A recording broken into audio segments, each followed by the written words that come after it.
We thank you for joining us here on WMKV and WLHS. George Zahn bumping in on Russ Heltman's program for just a brief while to tell you about a wonderful concert that's coming up, sponsored by the Cincinnati Contemporary Jazz Orchestra. It is part of their Jazz at First series at First Unitarian Church of Cincinnati. You can get your tickets easily at cincinnatijazz.org, and we appreciate their support of WMKV and WLHS. And this one, you just heard some music that was written by Johnny Mandel, performed by our guest here today, and that is the incredible tenor sax player Harry Allen.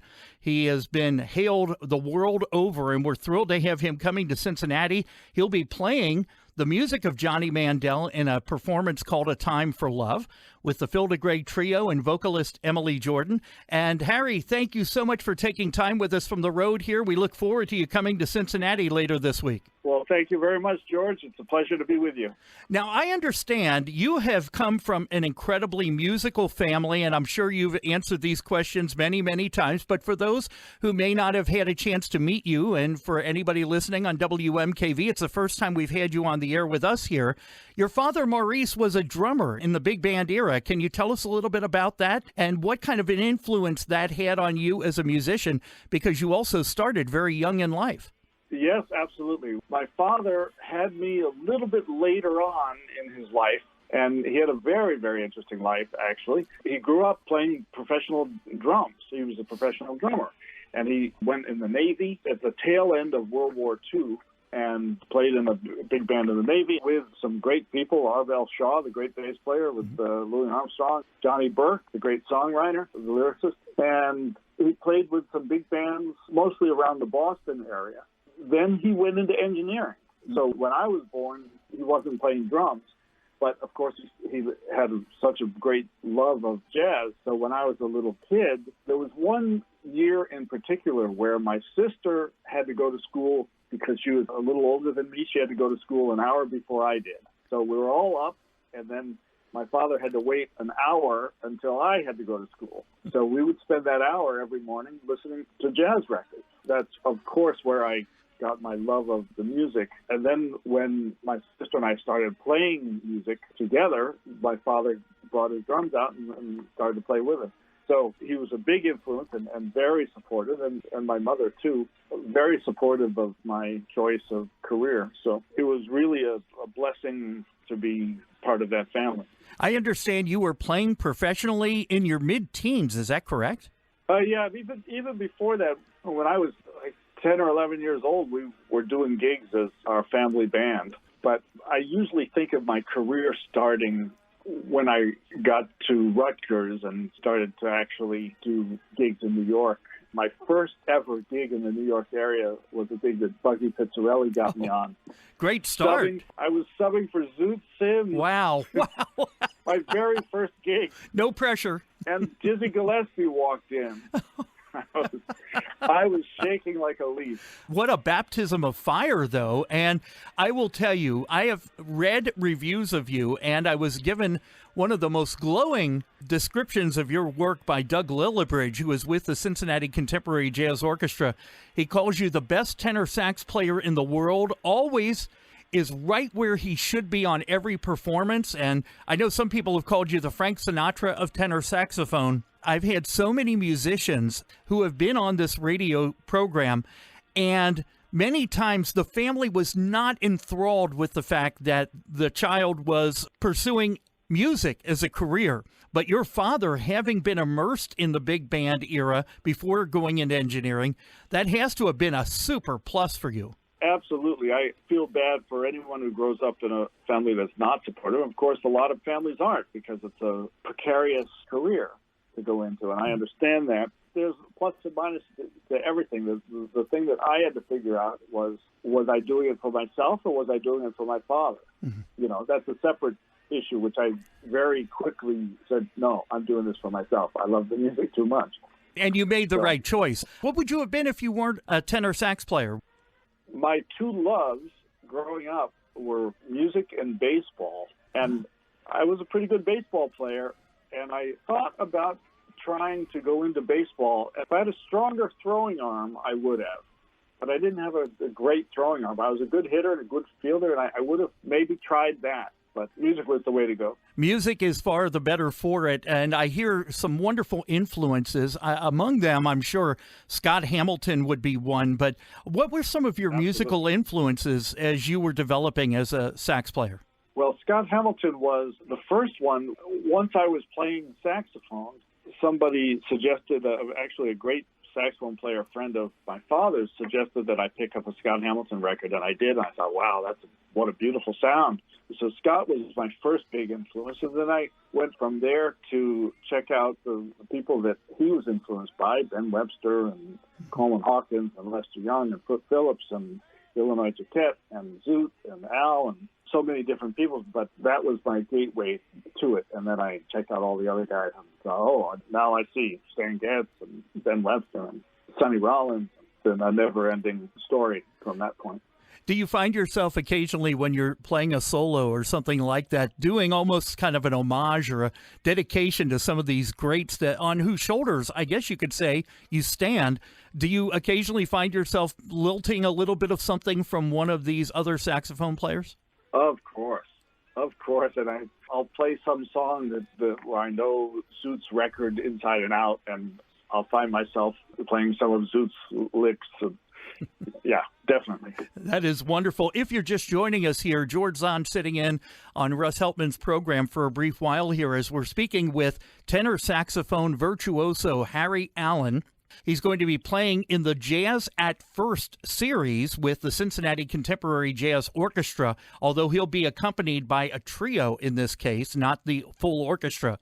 Jazz at First is at the First Unitarian Church of Cincinnati, and it's on Sunday, April the 24th, this coming Sunday, 2 p.m., and Phil DeGreg and his trio will be there backing Harry, and I know you've worked with Phil before. Also, vocalist Emily Jordan will be doing some music. This is featuring A Time for Love, the music of Johnny Mandel. And Harry, I'd like to pick your brain a little bit about Johnny Mandel as well, but let's hear a quick track if we could. This is one that I think a lot of people will recognize, if not the name, they will recognize the melody, and that is Suicide is Painless.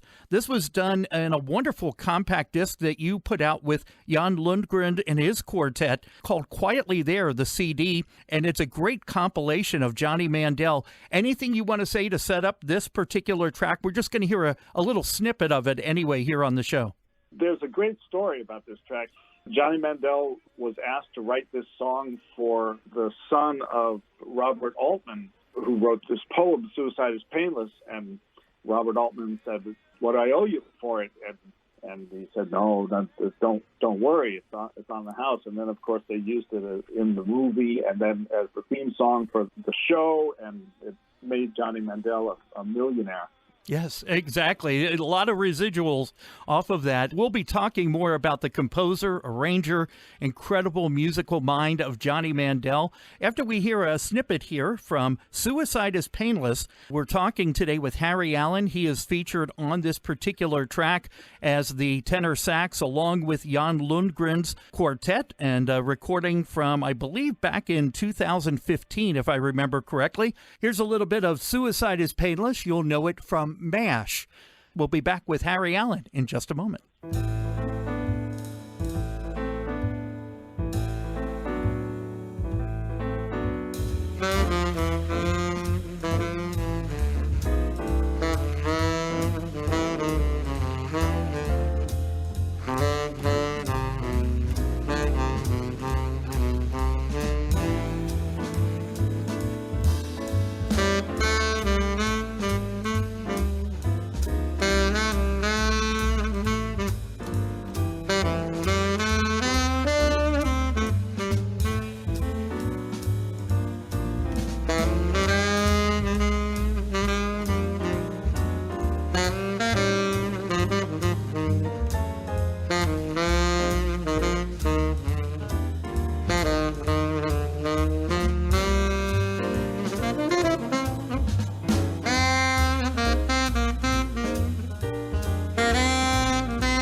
We're here on WMKV and WLHS, sitting in for a moment on Russ Heltman's program, and we are having a wonderful chat with Harry Allen, one of the great tenor sax players, and I'm making him blush, I'm sure, on the other end of the phone here, but he is Definitely hailed by so many people. If I mention the name Harry Allen, I have people just going into paroxysms of joy that you're coming back to Cincinnati here, so we're thrilled to have you coming back.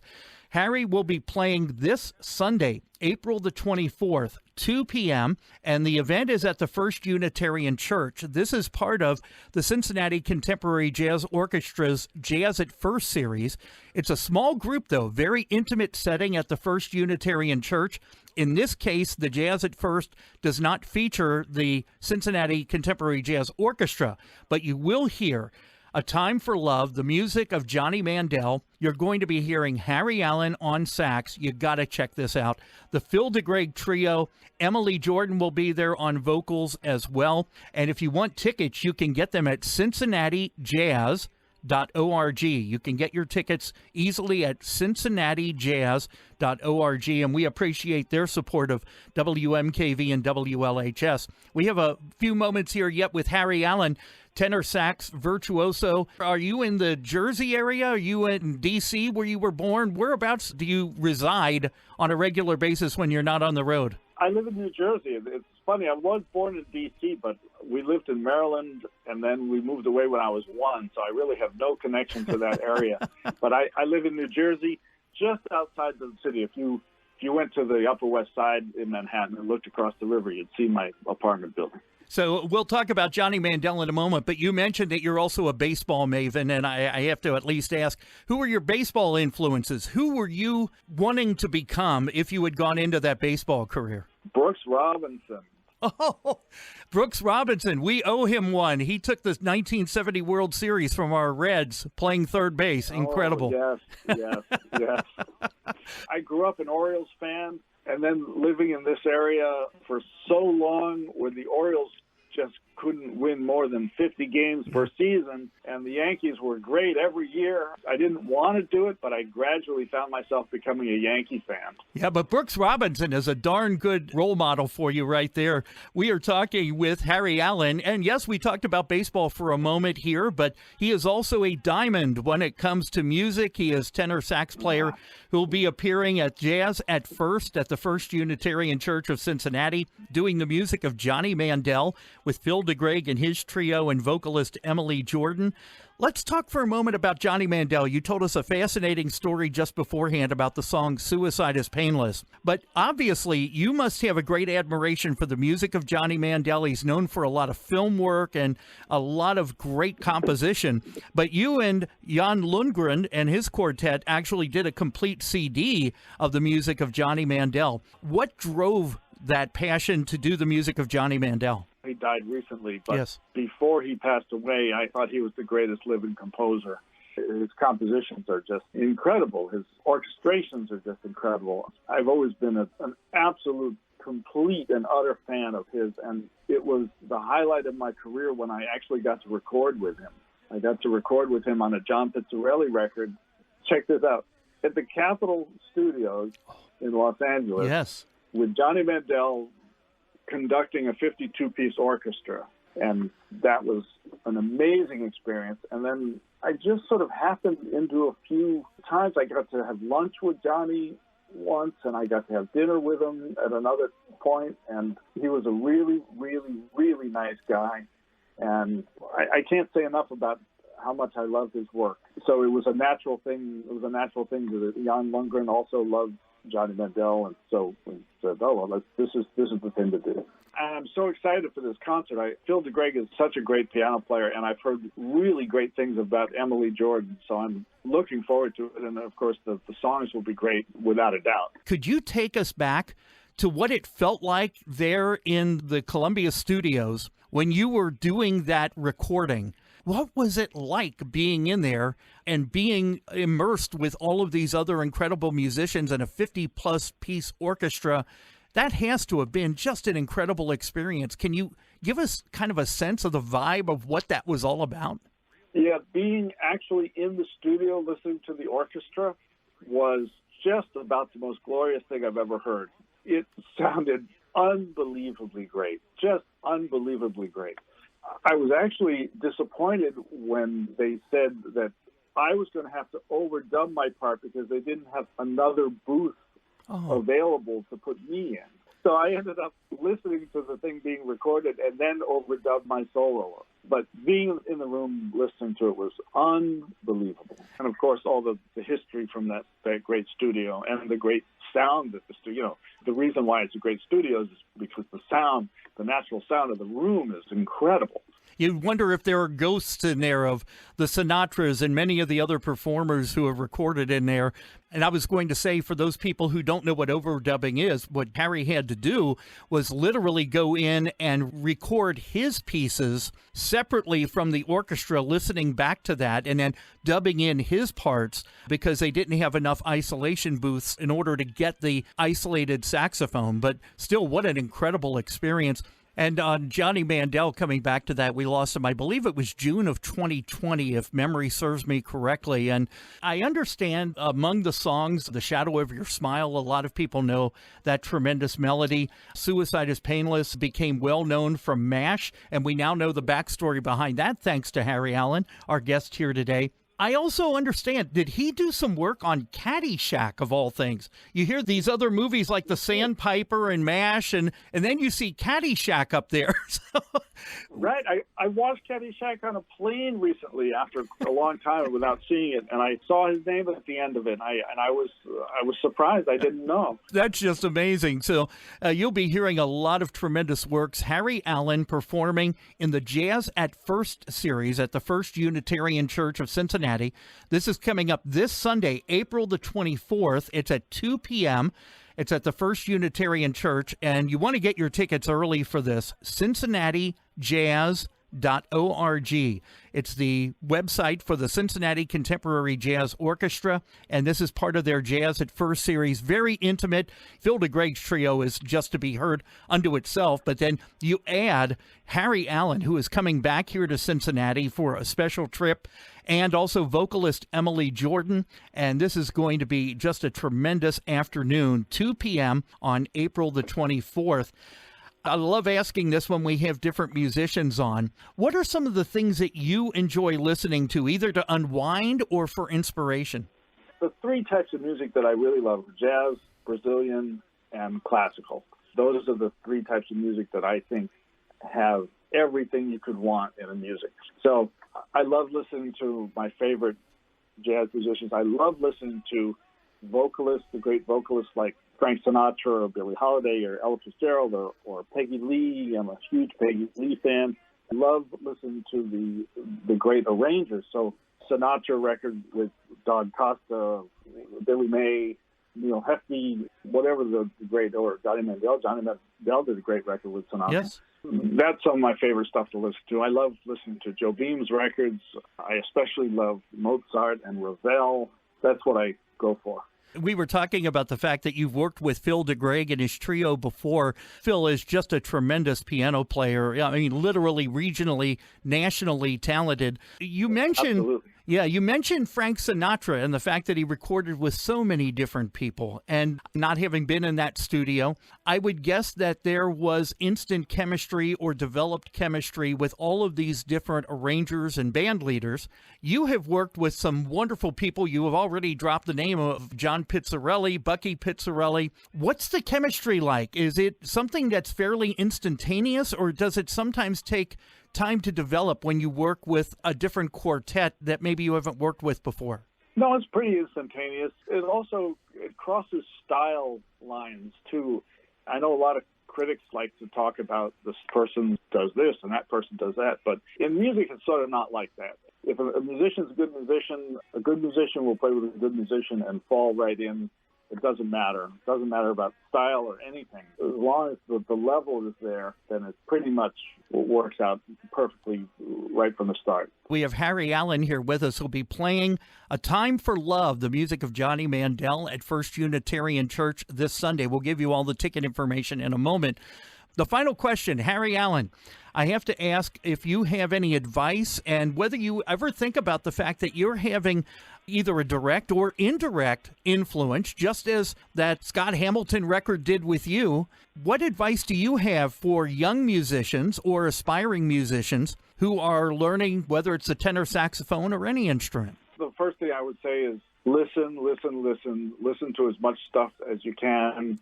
And the more you listen, the better you'll be, the more you'll absorb. And then the next thing is you have to do what you love, and you have to be honest about it, and you have to have a sound in your head. You're never going to get a good sound unless you have a good sound in your head that you're striving for.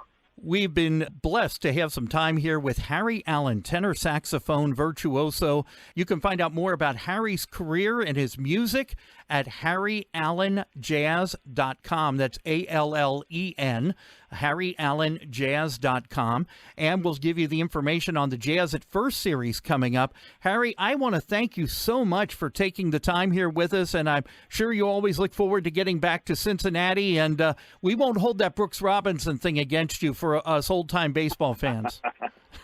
Yeah, thank you. Thanks. Thank you, George. It was great being with you. Harry Allen, thank you again for being with us, and we'll give you that information now. It's the Jazz at First series at the First Unitarian Church of Cincinnati. It's called A Time for Love, the music of Johnny Mandel, a beautifully intimate setting at the First Unitarian Church. You can get your tickets right now, cincinnatijazz.org. This is coming up this Sunday, April the 24th at 2 p.m. Again, the First Unitarian Church. cincinnatijazz.org is where you'll get that information. Thank you to Doug Lillibridge. Thank you to Phil DeGreg and everybody with the Cincinnati Contemporary Jazz Orchestra who is sponsoring this wonderful event. Jazz at First on April the 24th, 2 p.m., First Unitarian Church. Get your tickets now, cincinnatijazz.org. Thanks to Russ Heltman for letting us sit in on his show.